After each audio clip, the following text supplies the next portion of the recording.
All right, we are live. We were just waiting for Trevor now, but we just finished watching Ahsoka, so that will be our first topic we're going to talk about, and then we will have a few other topics for you guys. So, if you guys are joining us here for the first time, welcome to the Dawn of DC podcast, where we talk about sometimes more than just DC. But that's kind of the fun of this. We just kind of have fun. We're a group of buddies that like to just talk cool stuff, and we do it.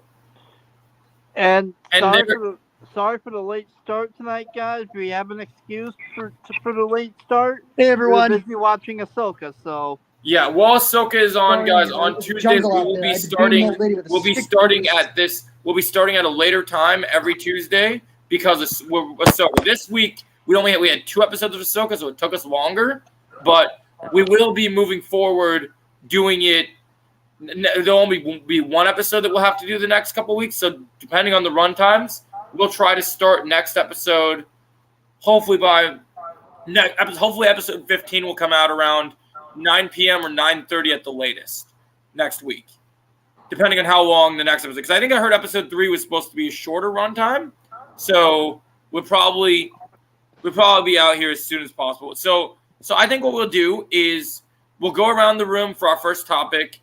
First of all, for new people to the podcast, we're gonna go around the room and just introduce ourselves as co-hosts of everything. So as you guys can see by my name, if you guys are watching this on StreamYard, YouTube, wherever it is, I'm YodaJoe93, your host, and I'm joined here with my other YouTube co-star, Jake the Snake, and the Pixar expert.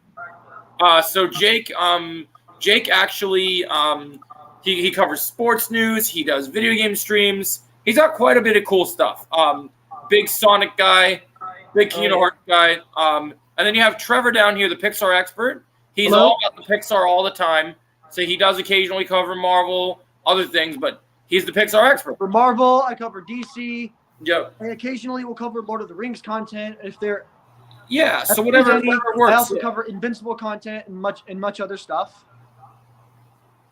Yes, we all kind of cover different stuff, which is pretty cool. So we're all kind of unique here in that we cover different things. When people band together, we are known as Legion Syndicate. We are known as Legion Syndicate. That is true. hell yeah. All right, let me get I want to change the banner. Give me a second. Banner. What is that? What is that audio from? Oh, Jake, can you put the link in the chat for Chosen? Yeah, hold up. What is that sound?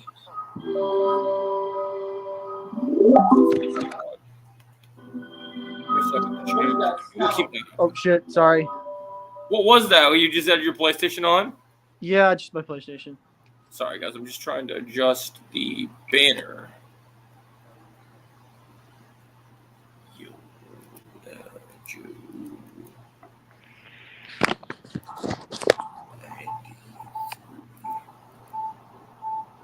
There you go, Chosen. Oh, there we go. I just wanted my name up there again. I was doing different banners and stuff, but I wanted to make sure. Yeah, so I think we'll go around the room. So first thing you want to do, guys, if you guys are new. Where'd Jacob go? Did we lose Jake? He'll be back. No worries. Jake's back. All right, sorry about that, guys. I was trying to tap to see the chat, but I actually. No worries. It's all good. So we'll introduce. So before we do anything right now, we're gonna just kind of go across the room and just kind of So I guess starting off tonight, we'll go across the room and everyone will share. We have seen the first 2 episodes of Ahsoka. We just got done watching it. So we're going to go across the room and everyone's going to share. Trying to decide, do we want to break the 2 individual episodes down, or do we want to view them as one experience if we watch them back to back? I kind of figured, hang on, give me a second. No worries. Let me check something real quick. Let me just sound. I think we should just review each episode. Yeah, I think we should do the individual episodes. Just talk There we about. go. I think that makes sense because there were 2 different directors. Because you got Dave Filoni in episode 1, and then Steph Green in episode 2. And I want to talk to you guys a little bit since I am the Star Wars, before I was Yoda Joe 93, I should have become the Star Wars expert, like Trevor's the Pixar expert, because I know all the big things about the people working at on Star Wars at Lucasfilm, all those kind of crazy things. So, Chosen's here. Welcome. It's Chosen. Then we have Chosen, another content creator. So this is our normal Tuesday night lineup, guys. What's up? So if you guys are watching your TV, you're watching your Dancing with the Stars, you're watching your shows, this is your lineup of people. AKA Dave Filoni. Yeah. Not the real Dave Filoni, but We lost he's Chosen. trying to troll What happened to people. Chosen? He disappeared. Damn it. Like, I had him up he's not, for the finish. let me just say for the record, Chosen is not the real Dave Filoni. He's just trying to troll people. He just thinks it's fun. We had some issues with Kathleen Kennedy's lurk account the other day, so we had the Dave Filoni one to kind of seek out trouble. And kick out Kathleen fucking Kennedy. Yep. All right, so starting off the bat today, so we're going to all kind of give our overview of the first episode, and then we'll talk about the second episode, and we're kind of going to go overview, and then we'll move on to our next topic, because out of all podcasts, we don't have a lot of things to normally say, but today I think we have a lot of topics to get into, and I think it's going to be very exciting to get into it, because we also, all three of us have also recently seen a movie over the weekend that we haven't together to chat about. So, yes. and since we are a DC podcast, we got to prioritize that as well. So, topics tonight. So, for layup for you guys, when you guys are viewing this on replay, we're going to talk about Ahsoka, which could be pretty lengthy. Then we're going to talk about Rebel Moon. Then we're going to give our Blue Beetle reviews. So, I haven't watched the Rebel Moon trailer yet. you haven't seen it yet? Okay. Hold on. You know what? I'm gonna put myself on mute and I'm gonna watch it. Yeah, Jake can talk about go on mute and talk about it. Me and Trevor will give our first overview of Ahsoka while you do that, and then when you get done watching the Rebel Moon trailer, we'll do we'll get your thoughts next.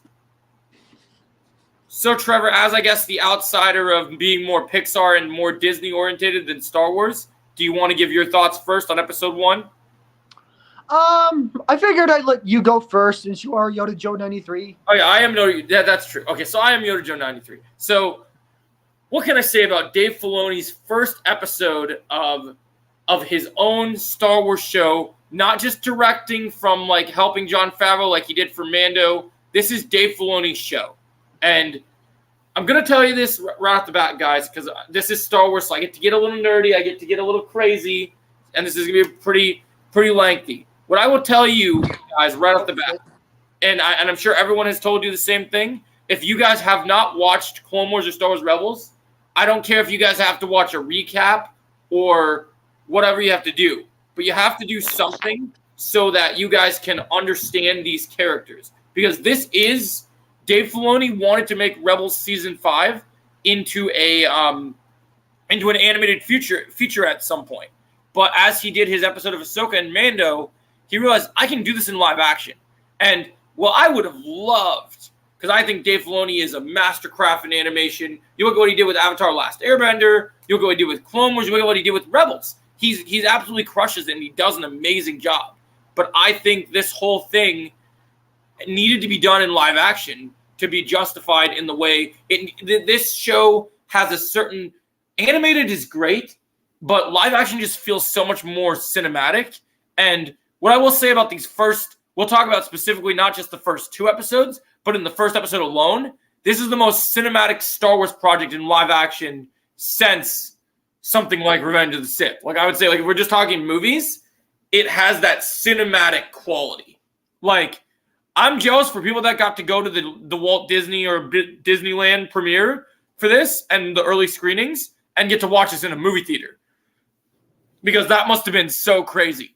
So overall, as you guys know, as you see with my shirt, I got my Ahsoka Clone Trooper shirt on because I love this character. I love Dave Filoni. I love all these people involved.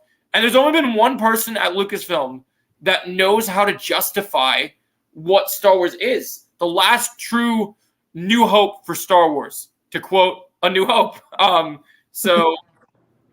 This first episode. Now, some people would say, somebody asked me in my stream tonight during the watch party, Do I think that this is a more justified slow burn than something like Andor? Absolutely. So some of these episodes, because they have to set this up for the normies and get the fans back, because you have to remember, Rebels Season 4 came out like 5-6 years ago. Like, it was a long time. So if you guys didn't rewatch Rebels or rewatch Clone Wars, this was the time to kind of readjust yourself and get ready to remember these characters. And well, I won't say that this episode completely focuses 100% on the Rebels characters. It focuses on them remembering who they are and where their path has come since the Rebels finale has happened. We get a mention of Ezra. We see his hologram with new archived footage. They're going to save Ezra for the later episodes, I think, for the big reveal, if you guys are wondering where he was. In terms of Zeb, I don't know what's going to be happening with him, but what we do see in episode 1 is, so first of all, another thing that makes this feel, first thing I can say about my review of the first episode of this is it feels like Star Wars. And Obi-Wan had Star Wars moments, and Mando has some cool fan service moments, but this is the first show that I can genuinely say feels like Star Wars. Like, there was lightsaber duels in Obi-Wan Kenobi, but they were not good. This show gives us what we've always wanted as Star Wars fans. You have great lightsaber battles, great space battles, and that Star Wars feel. And the number one thing is none of the Star Wars live-action shows have featured the beautiful thing that Star Wars is known for, which is its beautiful opening crawl. So when episode 1 starts, you get this amazing opening crawl in the beautiful red. Reminded me of the darker Clone Wars seasons where you see the red opening crawls for some of the darker storylines. So guys, I'm just getting a drink of water real quick because I'm doing a lot of talking. But so when Maul came in, that was one of the things that they did in Clone Wars, and in Rebels there was probably a red logo. So this was a really big deal for that thing with the Rebels stuff. And so like I said, if you guys haven't seen Rebels or Clone Wars, I know people will say you can watch this without Rebels or Clone Wars. Please at least watch a recap because you need to understand these characters and what they've been through to understand where they are today. Because I've seen some critics out there that had never seen Rebels that were confused because they don't understand why we're supposed to care for these characters when we just introduced to them. But you have to understand this is a continuation of many years later. We are now in basically at the end of Rebels, there's a time jump where we go all the way to past Return of the Jedi. So now we're entering in a phase where Rebels started was before A New Hope. When Rebels ends, there's a time jump setting up the end of Return of the Jedi, which is where the Mandoverse mostly likes to be. So that's really important. This episode introduced some really cool new characters. We got Balon and Shin, who are former Jedi. And this episode opens with an incredible action sequence letting you know that the villains are here and they're here to be threatening and intimidating, especially Balon, because Balon comes in and he is Rogue One-ing, Vadering these New Republic guards. The orange lightsabers look amazing. Dave Filoni understands how lightsabers should look and how they need to look. And so for episode 1, what was a slow burn, introducing Hera, introducing Sabine, Clancy Brown in here as a senator, the Rebels Easter egg. It was just brilliant. Jake, you can go, yeah. And that fight at the end of episode 1 between Sabine and Shin, oh my God. Also, I'll say this. The ending of any Star Wars show, nothing will ever be better than the ending of this first episode because, man, our first lightsaber fight back to bat, they threw in at the end of the episode with Sabine, who has clearly has not picked up a lightsaber in some time, going up against our new villain Padawan being Shin, was incredible. The lightsaber choreography was better than ever. Sabine in this episode was doing hand-to-hand combat, martial arts stuff. They cast the actress perfect for this to be physically badass and awesome. And if a certain friend of ours would say, he would say this episode definitely fucked ass. He definitely would say some good stuff. So overall, this first episode was incredible. I'm going to score it easily a 9 out of 10. This episode was fantastic. I think it was a great start to this show. And we'll talk some more things about episode 2, but I just wanted to give my overview of episode 1 before I move it over to Trevor. and then we'll move it to Jake, and then we'll talk about episode 2. All right, Okay. Trevor. Okay. I can definitely say without a shadow of doubt, this is hands down one of the best pieces of Star Wars content I've seen in years. It's up there with It's so far. I mean, I don't know if this will be. I mean, I haven't seen the rest of the show yet, so I don't know if it'll beat Mando season 2. But so far, it blows Mando season 2 out of the water. But the first episode started off strong, and there were many callbacks to many great pieces of Star Wars scenes and content that were from the past.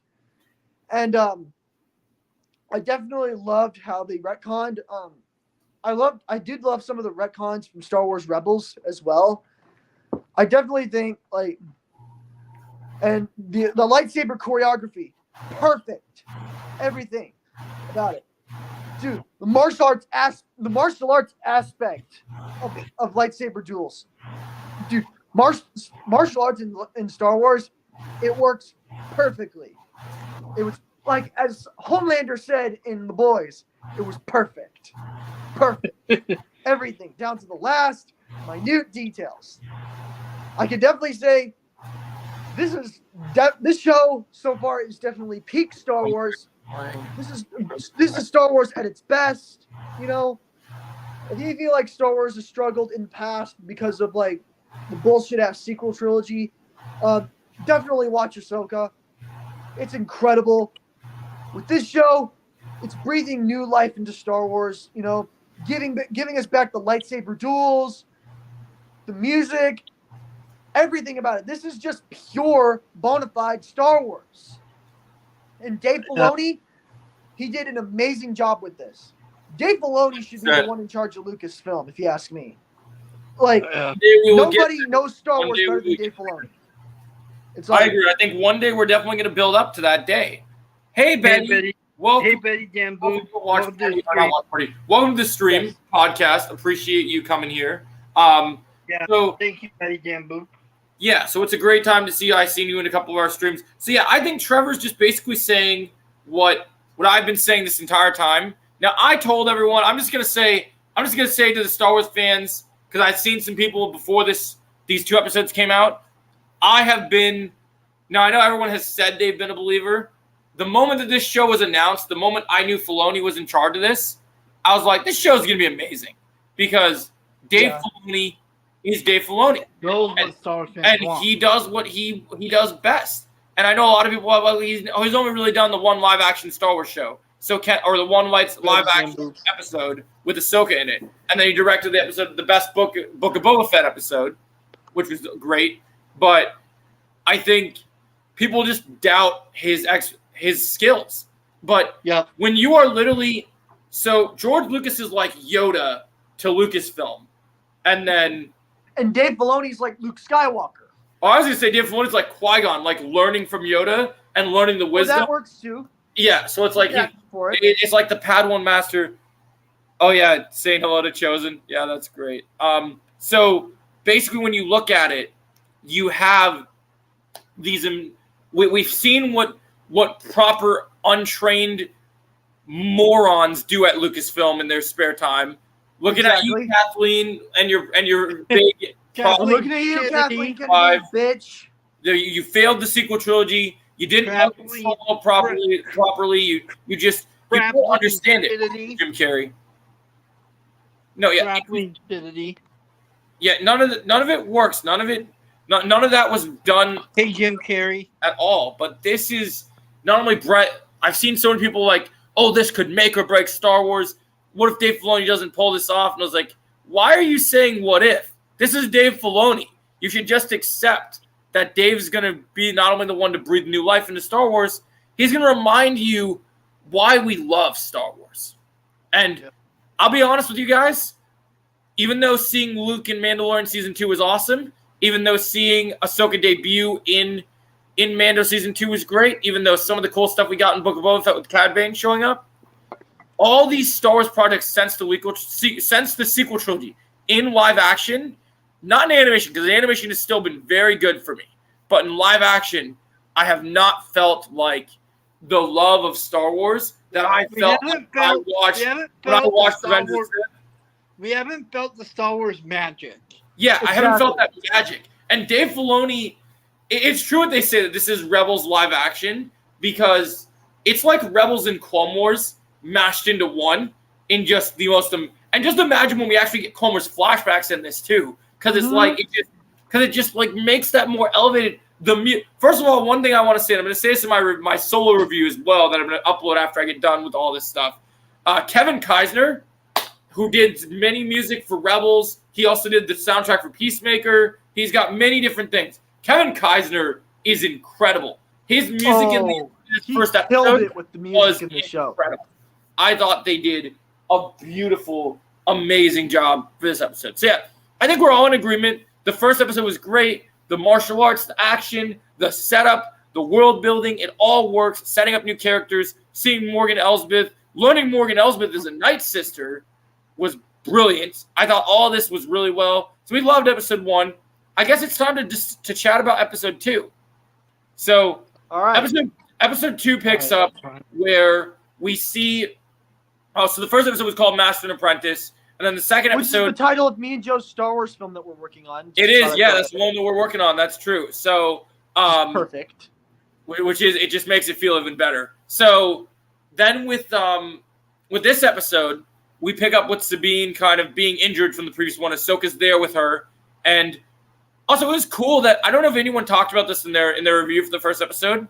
I loved seeing David Tennant back as the droid from Clone Wars, who taught the. Oh, that was great. And I was getting a K2SO vibe in this episode, like when he's talking about how to Ahsoka, she's like, where did you take the ship? Like, I moved it to a safe place. It's Jedi protocol. And then she's like, I need you to watch my back. And then he's like, that seems like the job of a Jedi Padawan. I was laughing. Yeah. I was like, oh man, it's great having David Tennant back in that role. So that was fantastic. I really enjoyed seeing that. So yeah, just wanted to mention that in episode 1. So back to episode 2. So we got Ahsoka in the hospital. We learn about the map. The villains make their move. We now learn that we now, over the course of the last episode, know that we have 3 people working for Morgan Elsbeth. And everything, for you Rebels fans, everything in this show builds towards Thrawn. And I don't know if Trevor picked up on this, because I know Dave Filoni is a huge fan of this other franchise that's not Star Wars related. Oh, I picked up on it right away. But did you pick up that this Ahsoka show feels very sci-fi Lord of the Rings-esque? Yes. Like, I picked up on that right away. We're searching for an item. It seems to lead to power.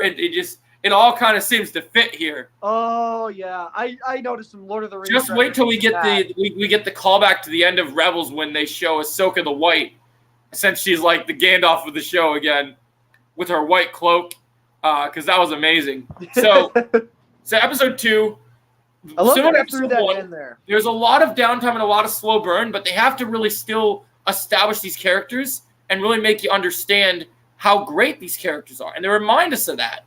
And I think the reminder of that was justified and handled in a very good way. And I was a fan of this. I think they delivered on this promise. And I definitely feel that it was justified. 100%. It was justified. It felt. But then this episode also featured some really cool stuff. There's some cool Easter eggs. Seeing Sabine cut her hair and get ready for action was great. And then getting to see, and then of course, there's this. First of all, I want to say this, and I don't know if Dave Filoni, because I know he can't say anything to the people at Lucasfilm because he doesn't want to get in trouble or lose his job or anything. But the link's in the chat, Jim Carrey, if you want to join. So Dave Filoni, hello. Yeah, thanks for saying hello. But so the number one thing that I think is great is there's this moment where it's almost like a how do I put this? It's almost like Dave Filoni wanted to give a hypothetical middle finger to the people that worked on Obi-Wan, because it's like, oh, you guys think that you guys can use my Grand Inquisitor and my Grand Inquisitor's sabers, but no, this is how you use the Inquisitors. When I saw the Inquisitor saber start flying like the helicopters from Rebels, Joe, did you hear me like on the mic? Shit. Like, Joe, tell me you saw that. Tell me you saw that. Oh, we can go back for your thoughts, Jake. If you want to, go back, we can circle back for you, if you want. I saw what you said in the chat. If you want to share more, yeah, we can go back to episode 1. I was just kind of giving my overview of episode 2. But if you want Jake to share your thoughts on episode 1, I'll let you guys go. I'll do both. I'll do both of them when you guys get. All right, no worries. We'll do that. Yeah, we'll do that. You can just talk about both episodes when it gets around to your turn. So yeah, my final thoughts on this: episode 1, 9 out of 10. Episode 2, 9.5 out of 10. Oh yeah, easily. They're both great episodes. But I also want to mention that while Dave Filoni directed the first episode, Steph Green, who did many episodes of Rebels, many episodes of Bad Batch, a few episodes of Clone Wars, she's very well known in the business, and Dave trusts her very well. She did a fantastic job. So as a newcomer who hasn't done too much live action television, we got to give her a pat on the back. Exactly. She did a good job. Even though we're going to see him in the whole show, the tribute at the end for the first episode showing for Rey really touched my heart, because we know that we're seeing this new character. Oh, I guess we haven't really talked about this yet. I talked about how cool it was that we got these villains, but first of all, I forgot to mention in both these episodes, Baylon and Shin. So they're both Master and Apprentice. So you have Master and Apprentice of Ahsoka and Sabine happening in the show, but then you have Master and Apprentice of Evil with Baylon and Shin. And Baylon he's essentially he's the new dark side villain, because Thrawn can't fight Ahsoka and the Jedi. He's not equipped for that. So he hires Sith Lords to do it for him, or dark side users. And Baylon is a much more intimidating new Star Wars threat than what we got with Kylo Ren in the sequel trilogy. He's actually intimidating. He beats Kylo fucking Ren by a long shot. And I'm not going to even – I'm going to say something that's kind of crazy. I know that they're on a crazy level, but I think Baylon could be the greatest dark side wielder since Vader himself. I just think, we know we're going to see him in this whole show. He's a dark sider. He gives me a vibe of two of my favorite characters. He's got the Vader badassness that we saw in the hallway fight scene, but he's got the big beard and the intimidation of Dooku. So you get a blend of Dooku and Anakin rolled into one. And in terms I think Joe, Baylon might go down as one of my favorite Star Wars villains, because he just looks so fucking intimidating, man. I love how intimidating. Yeah. I love his voice. When they first cast Ray Stevenson, I remember the rumor, and I was like, oh yeah, they're probably gonna make him some Imperial Admiral or something, just make him be sort of intimidating that working for Thrawn. When I heard they were making him the Sith, because if you guys don't know, bless his soul, because he did just pass, but Ray Stevenson, most known for, he was in the Thor movies as the member of the Warrior 3. He was the he was the guy that was kind of the Gimli of the Warriors 3 with the little axe and was always drinking and stuff. Yeah. Right? Kind of silly. But then in G.I. Joe Retaliation, which was the second G.I. Joe movie of the original films, he better than Maul? Okay, I'll answer that question in a second. We've only seen a little bit of him right now. Maul will always be my favorite, but I don't know, man. I need to see him fight Ahsoka first before that claims. I need to see his style more. But I love the heavier, big, claymore, almost medieval style, two-handed saber. It just looks so sick.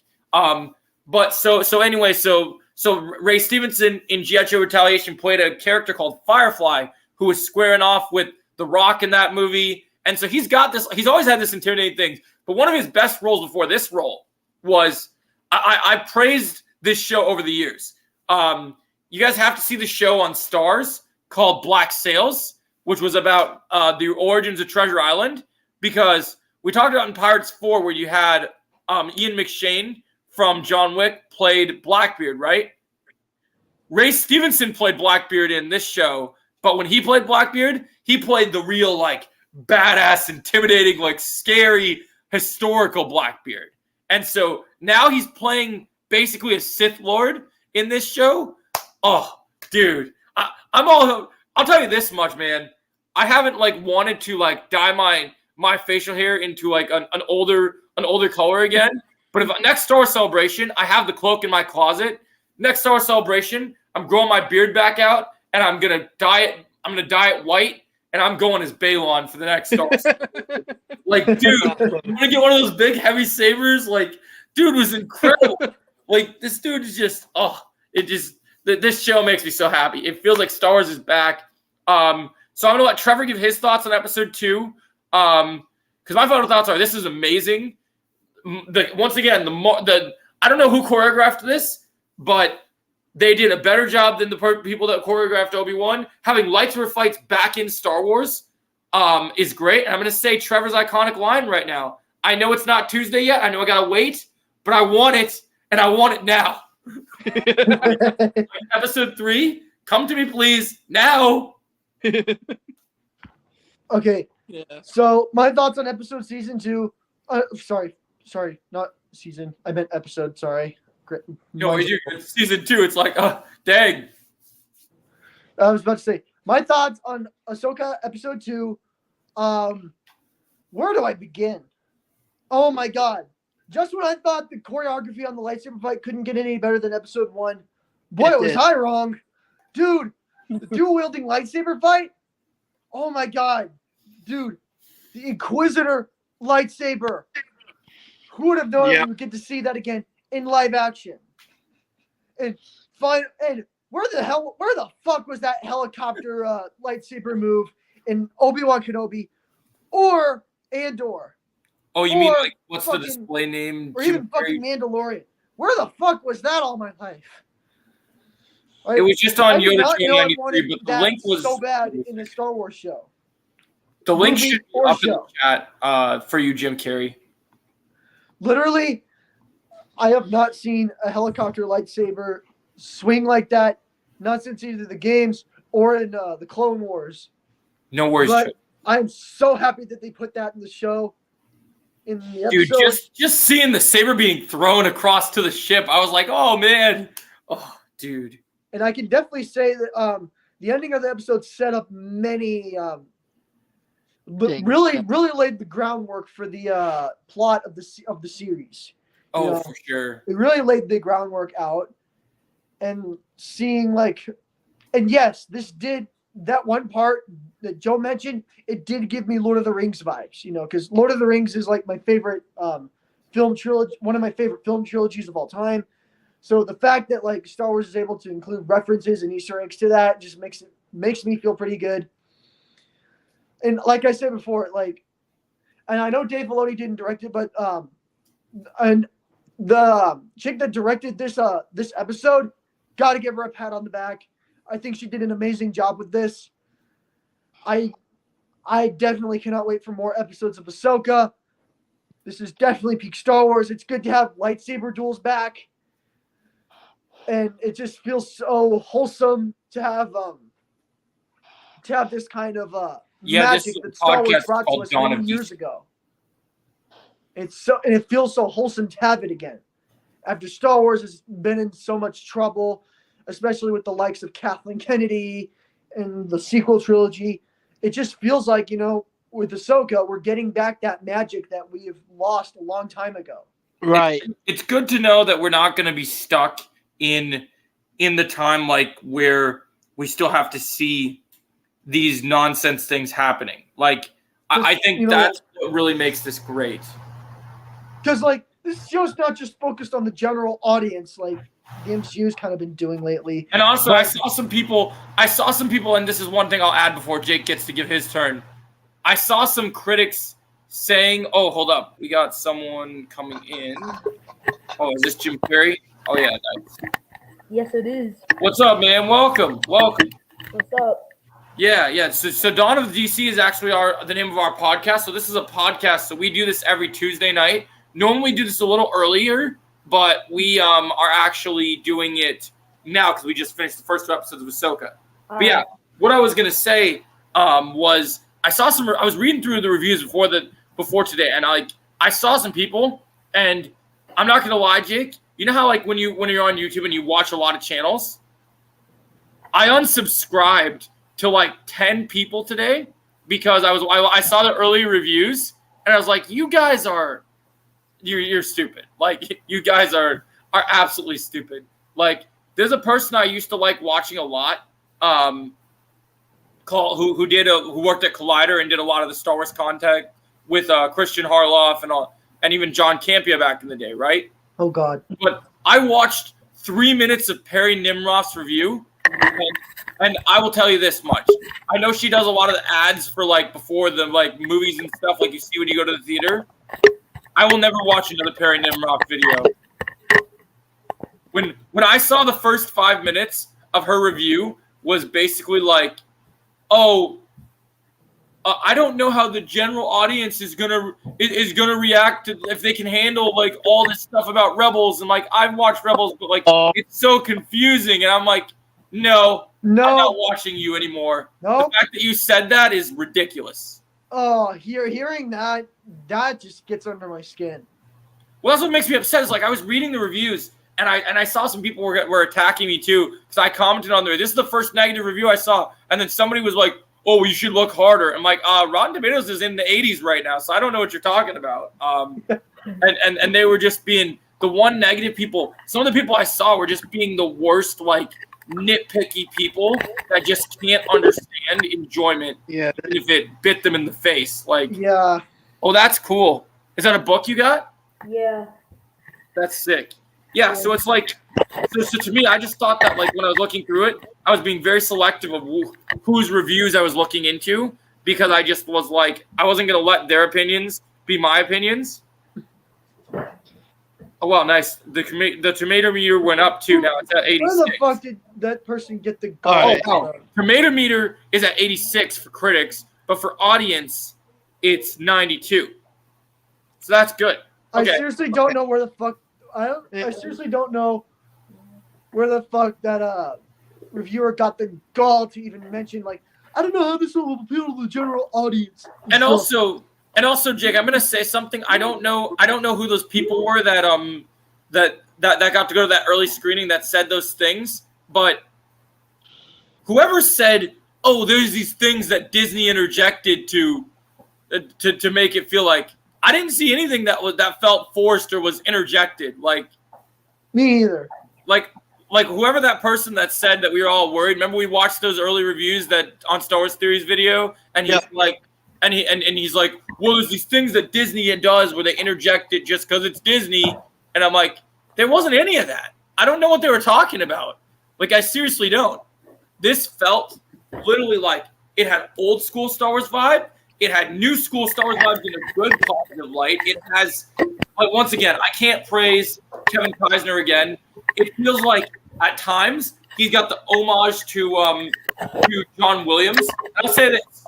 If John Williams, because I'm sure he's pretty old now, if he ever chooses that he's never going to do Star Wars music again, it should only be Kevin Costner because there's been a lot of different composers for Star Wars. I know there's one different guy for Mando, there's a different guy for Boba, there's a different guy for Rogue One and Solo, but Kevin Costner should do all Star Wars music from now on because I couldn't agree more. He gets it. Like he just really gets it. Like just wait. Like we're hearing like the sinister themes that we hear in these first two episodes, the eeriness of the brokenness and all the different themes. Just wait till Thrawn appears in this show and we hear Thrawn's theme. I bet Thrawn's theme is going to be so badass. Like, it's going to be incredible. Like, so I just think it's crazy. I'm like, they threw these first two episodes out and it's perfect because both episodes get you more of what you love. Like, I was constantly questioning to myself, well, I do think I like episode 2 a little bit more. I think episode 1 really like introduced us to this amazing new Star Wars show. And most of these Star Wars shows, when they have their first 2 episodes, I don't feel like their first 2 episodes really like it usually takes a while to build up to something exciting. Like Mando season 3's first 2 episodes, like, okay, that was pretty good. Let's see what happens next. And then we saw how that season went. Yeah. It didn't turn out very good. Mando season 2, they had some pretty big stuff in their first 2 episodes. Like we saw, they introduced Cobb Vanth, and then we got to see the reveal that Boba was alive. But it still wasn't like crazy. Don't even get us started with Mando season 3. Yeah, and then the first 2 episodes of Book of Boba Fett were interesting. We got to learn some more about the Tusken Raiders, but nothing crazy. And then Andor. Okay, so I'm going to convince something with you guys that I've been struggling with lately.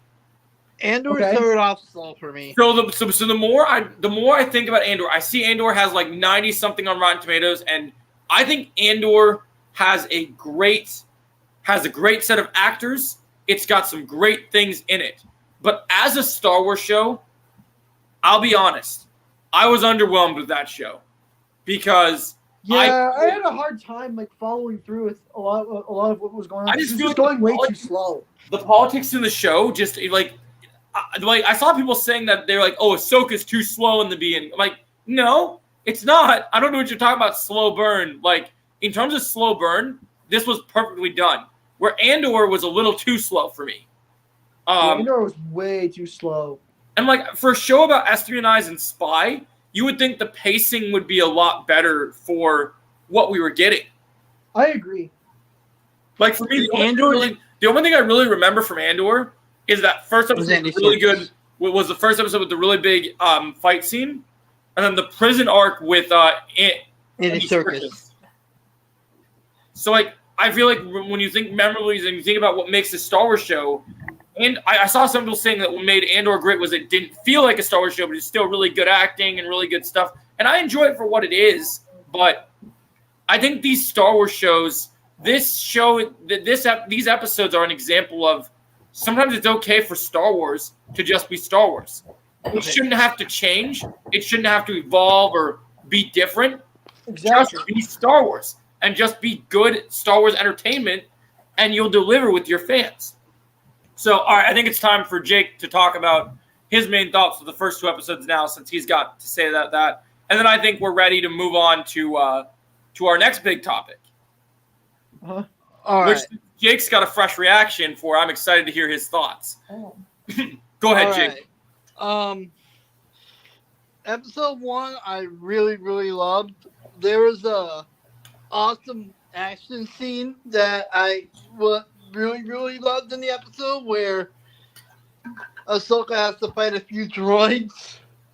And when we got to that fight scene, I was like, okay, this is gonna be a badass. And then as soon as they're ready to fight, Ahsoka goes back down. I was like, oh, is she trying to run away? And then nope, she went back down to cut holes right below the end of the droids to make them go down. A surprise to be sure, but a welcome one. I was like, wow, that's badass. I agree. And yeah, the fight at the end of episode 1 between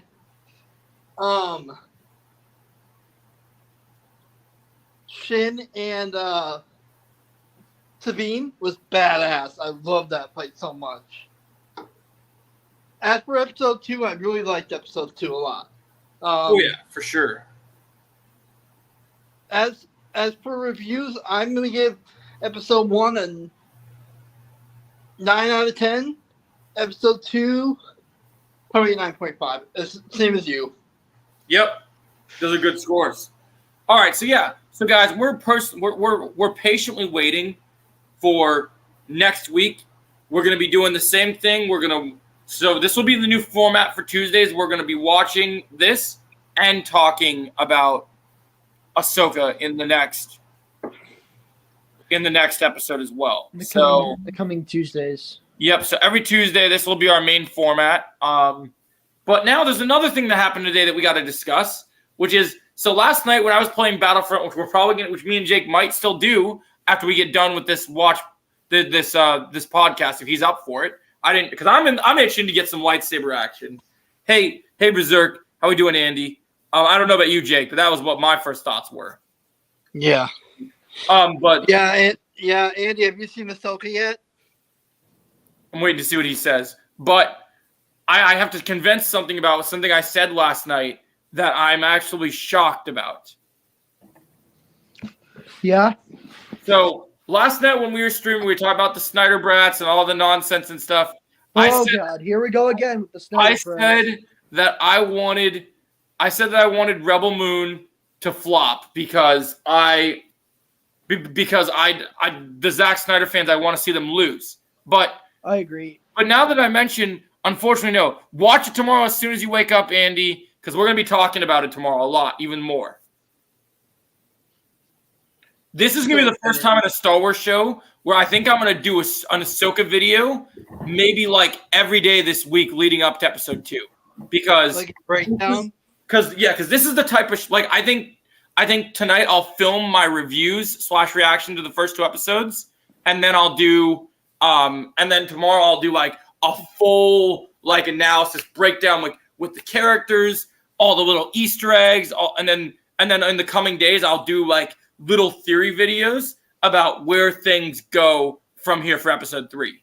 Because to feel like I get the Star Wars jitters again in the best way possible just feels amazing.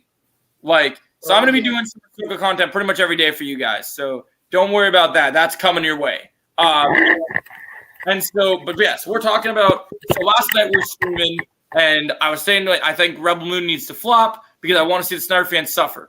But Zack Snyder, while I have some iffy opinions about his version of DC characters, he does still have some good movies that are non-DC that shows he's a confident and interesting director.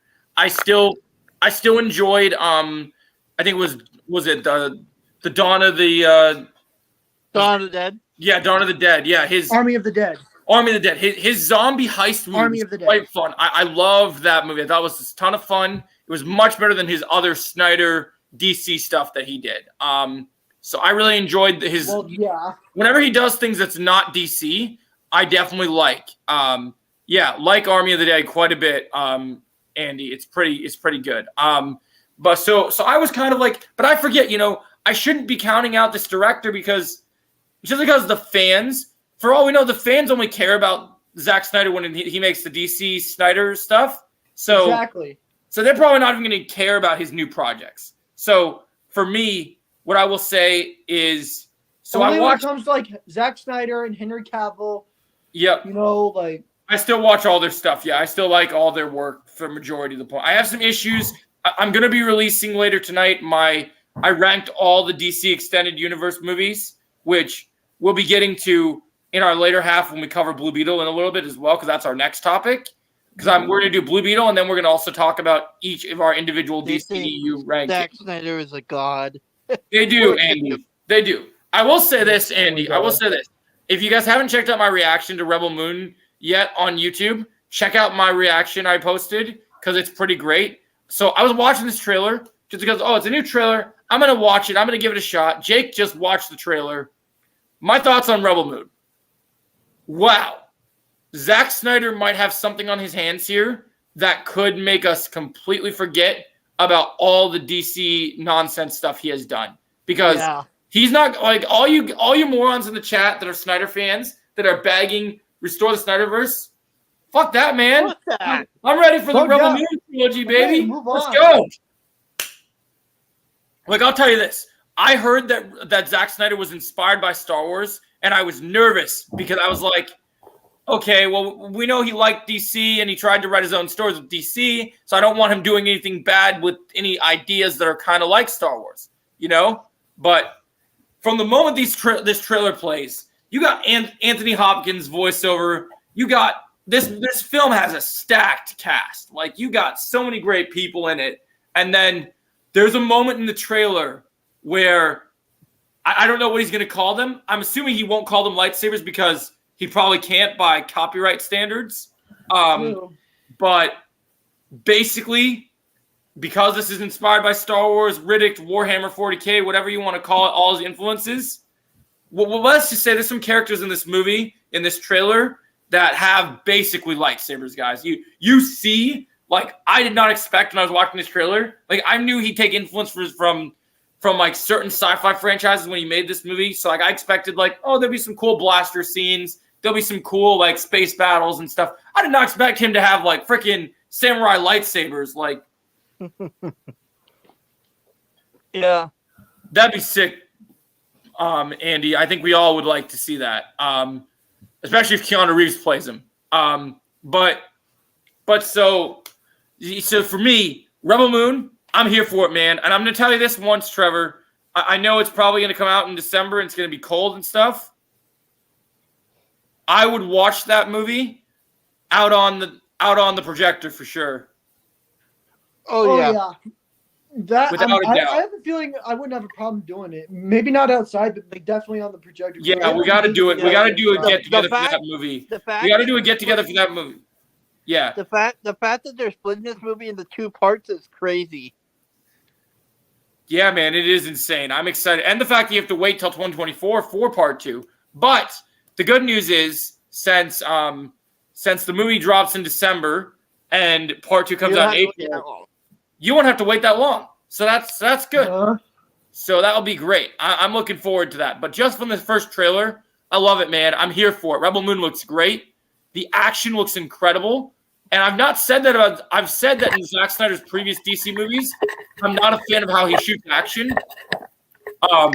He really grew up in terms of like how to do action in those scenes. Like the scene with the Or Joe, we could go over to Austin's house and watch it. Oh, either one, yeah. I'm sure Austin would be down for that too. We'll have to talk to him about that as well. Either one, I'm down. I got to see Rebel Moon on the big screen though. I got to see it on the biggest screen possible because it looks incredible. Yeah, that's my thoughts on Rebel Moon. All right, Trevor, what do you think about Rebel Moon? Well, I definitely think I think this actually might be a movie that'll be better than Zack Snyder's DC stuff because it's like Zack Snyder's a decent director, but it's just as a director of comic book films, there are problems. But with Rebel Moon, I mean, hopefully he knows what he's doing with this movie. I think he looks like he's got a new fresh start. He's got a new head on his shoulders. He clearly has a new idea. I mean, the fact he casted so many new people in this that are like famous, great actors, I think he's going to shoot for the stars. I agree. And I think like some of the action in this movie looks great from the trailer.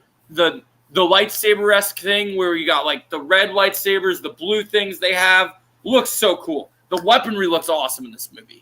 And Jake, you recently watched this, so what do you think about the Rebel Moon trailer? Okay. I was a little hesitant about watching this trailer just because I'm not crazy for Zack Snyder. I don't like what he did with DC. But you know what? Those thoughts are gone now. Like, this movie looks insane. Right? I'm excited. Me too. May do a reaction. I may do a dude. Definitely do it, Andy. I want to see your reaction to Rebel Moon, buddy. Yeah, I think definitely a big. What happened to? Oh, Trevor turned out all his lights. No, I'm still here. Oh, nice. You just blanked out. He's just in the dark. I'm just, I don't have very good light with just the TV on. I just think Rebel Moon looks really good. I can't wait to check it out. You guys should all check out my reaction. It's pretty cool. I think you guys should all, give it a shot. I think it looks like it's going to be a pretty great sci-fi adventure. And what a crazy thing to have it come out on Ahsoka Day of all things, because it looks incredible to hype people up and to see that kind of sci-fi stuff we don't see very often anymore besides Star Wars. So I think this is going to be pretty cool. I'm looking forward to it. Moving on to our next topic. We have all seen Blue Beetle as of this last weekend, and we're all ready to, kind of give our take on Blue Beetle. So, because we've all been looking forward to this movie. You guys all know the three of us are huge Cobra Kai fans. Yes. What? Have to, Jim. You're good. So, Trevor, give your Blue Beetle review first. Well, what do I have to say about Blue Beetle? I think out of all the DC films in that particular continuity, I think this is my favorite. I'm going to say it. This is my favorite DC film in that continuity, I agree. If that film is still in the DCEU, then it's my favorite in that continuity. It will probably only be there temporarily. And honestly, It's like right next to the first Shazam and the Flash, even though the Flash has some issues, I will admit. But this is definitely better than the Flash. The action in this was really great. I did have one nitpick with the film, but despite my one nitpick, the positives in this movie far outweigh the negatives. I definitely loved the family aspect of it, and there are things in this movie that do hit closer to home for me. But I definitely had a good time with this film. The action was amazing. The CGI was actually better than in the Flash. And the suit, oh my god, the suit, it gives me Iron Man vibes, you know. But the suit, I'm glad it was not CGI. I'm glad it was like a pure, bona fide, like genuine suit. Yeah. Like, and not just CGI like Henry Cavill's Superman suit, which still doesn't work for me. Which didn't work for me then, and it still doesn't work for me today. But yes, definitely see Blue Beetle when you get the chance. I'm giving Blue Beetle an 8.5 out of 10. It's a good Definitely. score. It's a good score. I will say, I love this movie. When it comes to Blue Beetle, Xolo did a great job. He's exactly how I think this character needs to be. I'm a huge fan of the character from the comics. I remember watching him. I remember being interested in him all the way back in both playing as him in Injustice, but also enjoying him in Brave and the Bold, the animated series, which has been super good. He's been in Young Justice. And they did a great job with his character. His powers feel like Injustice combos, how they should be, just like in the game. Oh, yes. The fight scenes are great. I think this movie has the most heart out of any DC movie. Right. First Yeah. DC movie I've seen in years to make me cry for near the entire time, which was beautifully done I and agree. brilliant. And I will agree with Trevor. This is the best movie in the DCEU, but this character is only staying in the DCEU temporarily. So don't get used to him staying in the universe, but it's good to know that his movie is the best. So I personally feel this movie is great. It's everything it needs to be. And if I did have one nitpick, I would say that the villains are lacking. But what I will say is this is the first origin story for a character. And if you remember Iron Man 1, Ironmonger wasn't an amazing villain. Like, he was fine, great for a first movie. If you remember the first Ant-Man movie, Yellow Jacket was great for the first Ant-Man movie. It's just that sometimes for these origin stories, we don't need a great first villain. We just need a really good story. And I think this movie hits home. I think this movie has a really good story. I think the villains we have are interesting enough to tell this story. They don't have to be top-tier villains. They don't have to be Black Manta or Black Mask. They can just be villains. Exactly. And I think Joe, I will say this. Oh, go ahead. Yeah, go ahead. You can say your piece. I will say this. My one nitpick with the film, it's not the villains. What's the nitpick? My nitpick is that, you know how Solo Maladuena is, you know how we've seen him in Cobra Kai, you know, and how in Cobra Kai he's a martial artist and he's practiced martial arts in real life as well. Yeah. What I hear. Because I know that they didn't use stunt doubles all the time. Mm-hmm. My only nitpick with the film is that I wish we could have seen like Solo Maladuena's character like fight with like without the suit, like well, I think actually take on dudes like on his own. Like after seeing him in Cobra Kai, like I feel like Blue Beetle could have done at least some of that. I feel like what I think they could do is like we know they're probably gonna, despite the box office, I think there will be a resolution for this film in the new DC universe. And whatever way we see this character, I think they'll do something where we'll see him as he matures as the character. I think we'll see more. Oh, I see your camera's on now. Cool, Jim. So I think you could see him develop more as the story goes along. Like I could see his abilities develop more. So like one scene I think that was great, for example, was the first time he gets attacked by the villain. Even though he's wearing the Blue Beetle suit, he's still getting used to the Beetle suit wrapping around him. So he goes and like Oh. catches his arm, and just I thought that was really cool because it showed kind of he was still tapping into his beetle powers. Like once he learns more about like I think the director said he wants to go into the Reach for the sequel, so we might learn more about the mythos of the Blue Beetle, and there might be a situation where he gets to use a bit more hand-to-hand stuff. Yeah, that's the only Really, part where I Andy? feel like the film struggled. But oh, what is it? Andy says, I want Rebel Moon, and I want it now.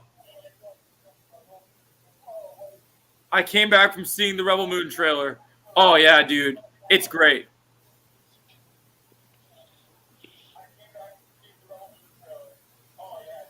It's great. It's absolutely fantastic. I think Blue Beetle's great. I'm going to give, I would say I'm going to be a little bit more generous despite the one flaw. I'm going to give Blue Beetle for me, with the sheer emotion. I can't give this movie lower than a 9 out of 10 because the sheer emotion and the fact that they did this character justice the way that they did, it deserves at least a 9. And George Lopez was hilarious. I forgot to mention. Oh yeah. So for me, Honestly, yeah, you know, 9 out of 10. I was easily. not expecting Blue Beetle to hit that hard on the emotion. It hit that hard. So that's why it gets the 9, man, because you just like, you felt so much emotion, and it was beautiful. Exactly. I mean, it's literally like Homelander says, man. It was perfect. It was perfect, right down to the last minute detail. Exactly, you know. All right, so we got that out of the way. I guess Jake, let's get your Blue Beetle review now. All right. I really like Blue Beetle. It was good.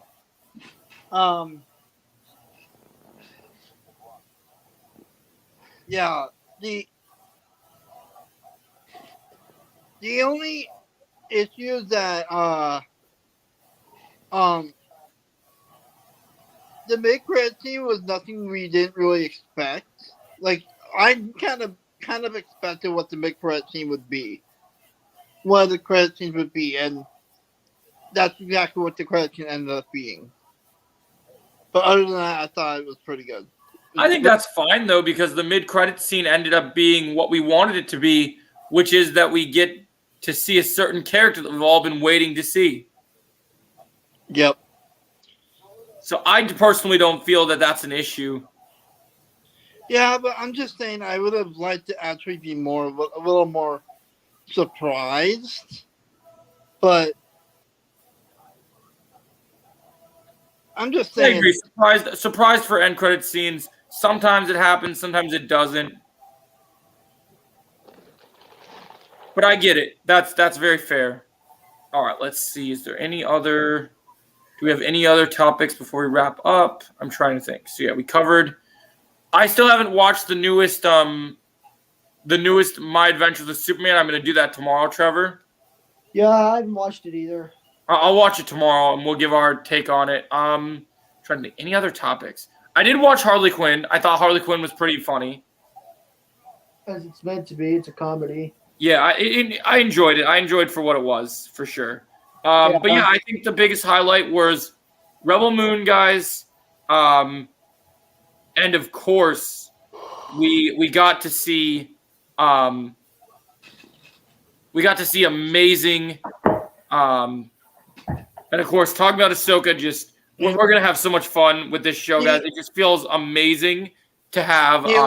The only issue I have with the Rebel Moon trailer is that I think they showed a little too much. That's fair. What part do you feel that they showed too much of that they didn't? Well, just the whole trailer itself. It was nearly like a 4-minute long trailer, and it was very lengthy. We also got to remember that Zack Snyder likes to have long movies, so maybe that was done on purpose. That's true. Because I don't know what the confirmed runtime is for Rebel Moon. It could be 3 hours. Yeah.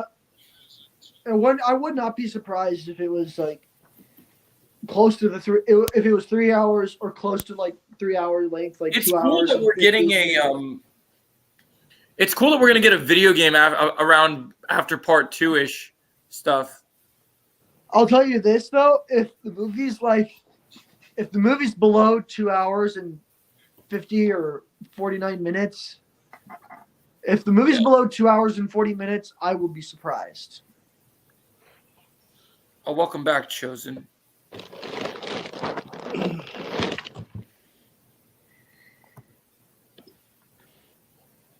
Yeah, definitely welcome back. Yeah, no, I agree. I think I think with Zack Snyder, I'd be shocked if it was shorter, because Zack Snyder likes to do things longer. He just does. I mean, look at the Snyder Cut. Yeah, I would be. I would be It's like shocked. 4 fucking hours long. I mean, he always pushes for the longer things, so I would be very surprised if it was actually as short as that. I agree. I guess the biggest final thing is I can see Trevor's getting tired, so we want to wrap this up. Let's go before we end. Let's give what we think. Not only do we think we're going to see in episode 3 of Ahsoka, but what do we want to see in episode 3 of Ahsoka? Let's go. Let's each give one thing that we're looking forward to seeing. I mean, I think what we want in episode 3, or what we think we will see. Let's do one of each. Okay.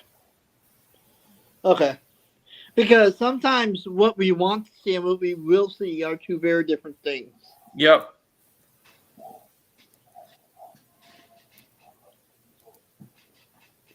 All right, Joe, do you want to go first? Oh, I was gonna let Jake go first because he seemed like he was ready. Okay. I need time to think about what I want for episode. I got 3. mine, but I want to let Jake go first. I'm trying to type because Chosen said. I want to see Ezra. Come back. I think the odds of that are pretty low, but I would like to actually see him. What I think we will see, that's a good one. I think we might see these flashbacks that they tease in that one spot. Yeah, I have two thoughts on your things that are kind of going to be debunking based on what I know. Being a Star Wars content creator sometimes means getting above on the curve and knowing a bit of things, what's to come, but also still being surprised, right? So I know a bit more about kind of what's coming down the pipeline than most fans do because I like to read into things. And so what I know for sure is, from what I'm being told from my sources. Give me a second. I'm texting Chosen because he said something to me in a private message. Come to the main chat. So for me, I'll debunk yours and then I'll say my thing real quick. So in terms of Ezra, now I could be very wrong, but I had heard from when before the Ahsoka show was like even marketing trailers when they were getting into like early potential leaks and stuff. I had heard that we were going to see Ezra and Thrawn in different locations, and that we would probably see. It has to feel like a journey when we get to these characters because of the build up to them. So with this being an 8-episode show, I think if we get him in, we could get him next episode, but I'm surprised even though we saw it in the trailer, I'm surprised we got the recording with new dialogue that we did in this first episode. Mm-hmm. That kind of surprised me. But in terms of Ezra, I'm not going to say we won't see Ezra, but I personally, as Ezra is my favorite Rebels character, I'm expecting Rebels. Oh, I'm sorry to hear that, Chosen. That's why I said I want to see Ezra. Yeah, that makes sense because you love Ezra too. Yeah. I love Ezra. I'm going to throw out a wild card. What I want to see next week that I don't even know if this will happen, and I'm sure this is mind-blowing because it's only going to be the 3rd episode. I want to see Rex next week, but we won't see Rex next week. If I we would love that. I mean, if we see Rex, it's going to be like in the later half. He'll probably be in the Anakin episode. I would love that. In terms of flashbacks, I would expect flashbacks. The flashback stuff, I think, is going to happen in episode 5. All right, no worries, man. So I think we'll see it. I think we'll see it in episode 5. We'll see, because I heard there's going to be the documentary Master and Apprentice, the longer version of it, is going to come out the same week as episode 5 of Ahsoka comes out. And Rosario Dawson and keep in mind, Dave Filoni, surprisingly, even though he's writing all the episodes, he's only directing 2 of the episodes. And even though I didn't see it yet, I do hope Rex appears in an episode. I agree. I think we all want to see Rex. I think that episode 5 will be flashbacks and a very heavy Anakin-centric and Ahsoka episode. Because I think that with the Master and Apprentice idea, I think the more we're going to spend time, I think, you'll be back. Sounds good, Chosen. So I think that we could totally see some flashbacks next episode. It's totally possible. But I heard that this next episode is going to have the shortest runtime of the previous episodes so far. So I think that for me, I would want flashbacks to appear in an episode where I know we're going to have a lot of time to be able to do stuff with those flashbacks, you know? Mm-hmm. I hope that episode 3 is, even though I really enjoy episode 1 and I really enjoy episode 2, now that we've gotten to the story setup and the slow burn, I hope episode 3 is like, if it's going to be a short episode, make it 90% action. Like, make it full-fledged. Let's see. I would like to see Zeb as well. I love to see. I still don't know what's going on with Zeb. I would love. I'll give my thoughts on Blue Beetle. Oh, next Tuesday. All right, sounds good, man. Yeah, No worries. because they've been hiding him in the marketing, so we don't know if he's for sure that he's going to be in the show or not. I mean, they showed him on the mural, so I think we'll see him at some point. It might be something like maybe at the very end of the show. Maybe he's missing somewhere too. If we remember from Rebels correctly, I think he's still with Agent Kallus. So if we see Agent Kallus again in live action, who I don't know if they even cast him, then we'll probably see Zeb. Okay. Sure. I don't think this show's going to be cameo heavy, but being Filoni, being the way that he does things, I think there will be some characters that will appear that are pretty sort of cameo heavy. As of like what I want. So yeah, I want to see Rex. What do I think will happen next episode? I think we'll get more lightsaber fights next episode. I hope so. I'm also going to say something else that's bold, and I might be wrong. They might save this for episode 5, but based on the end of this episode, I'm going to throw a wild prediction out there.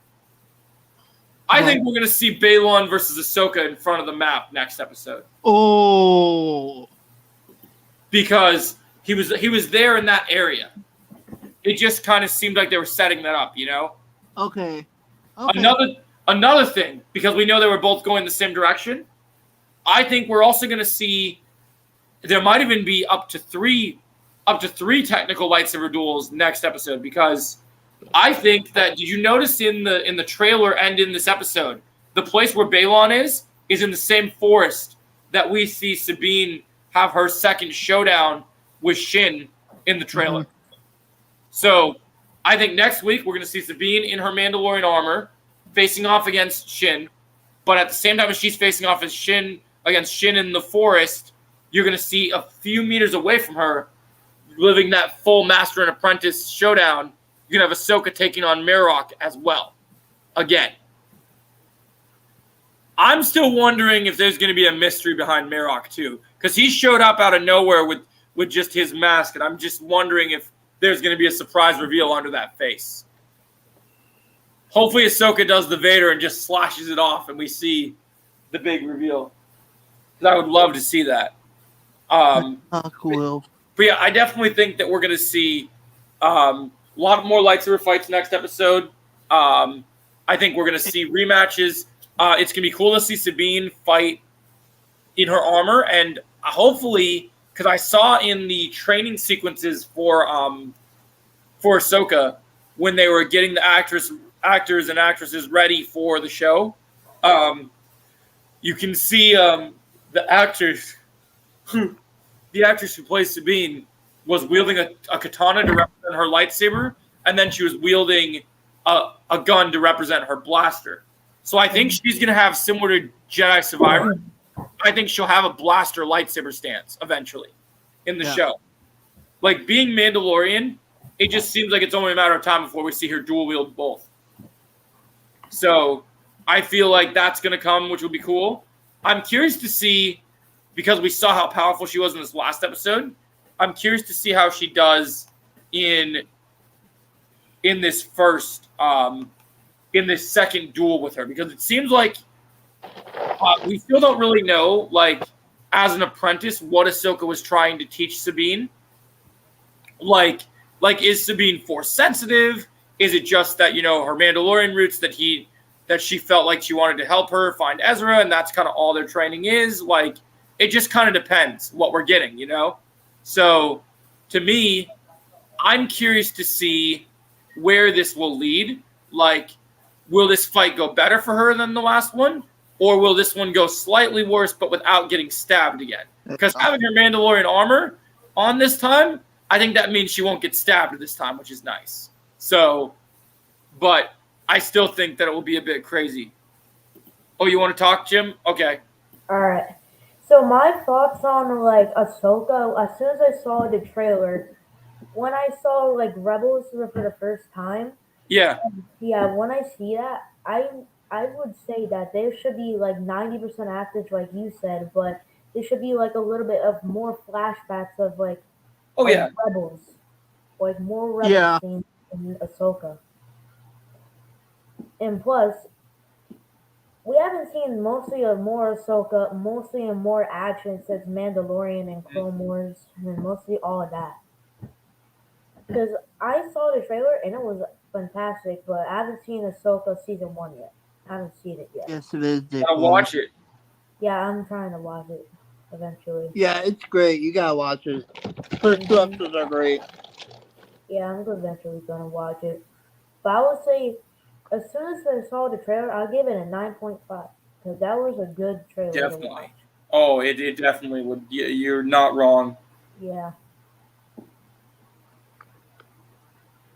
And that's what I have to say, because that was really good.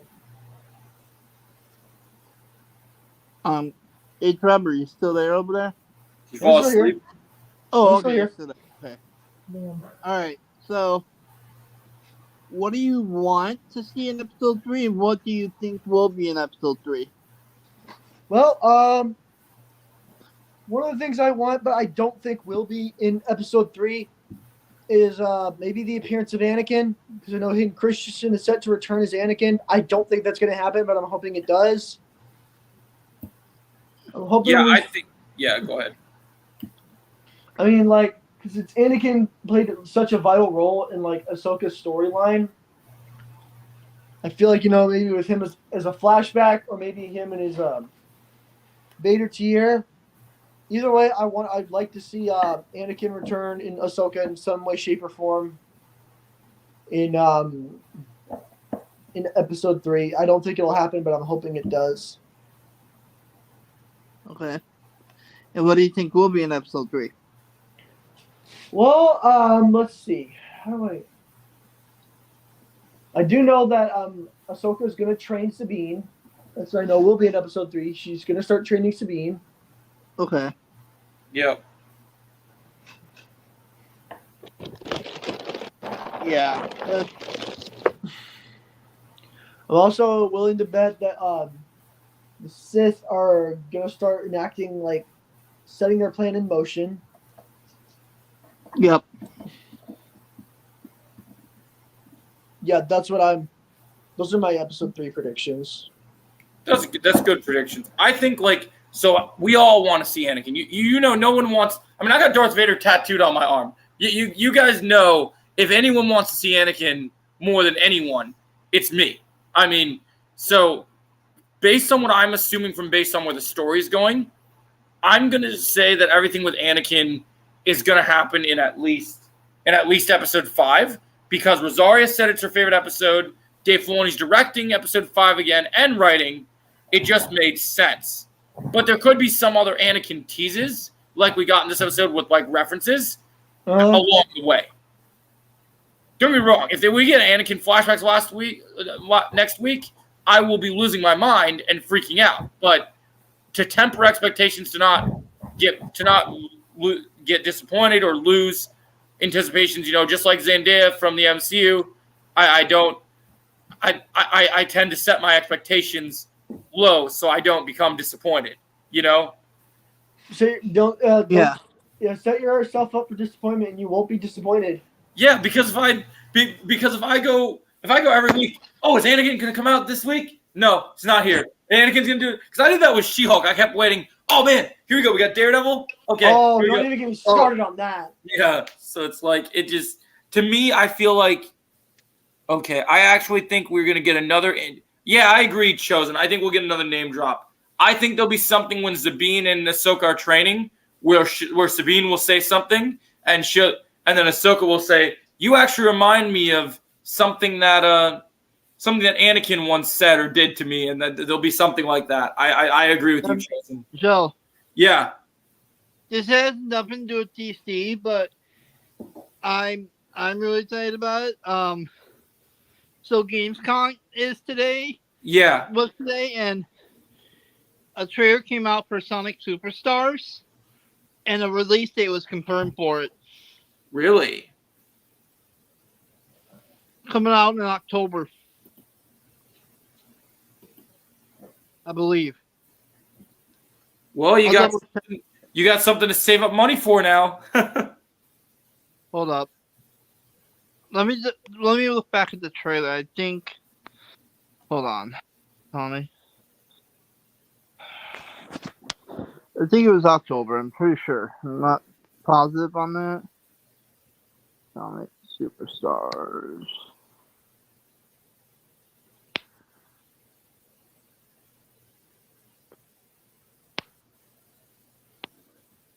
October 17th. October 17th. Oh, okay. That makes sense.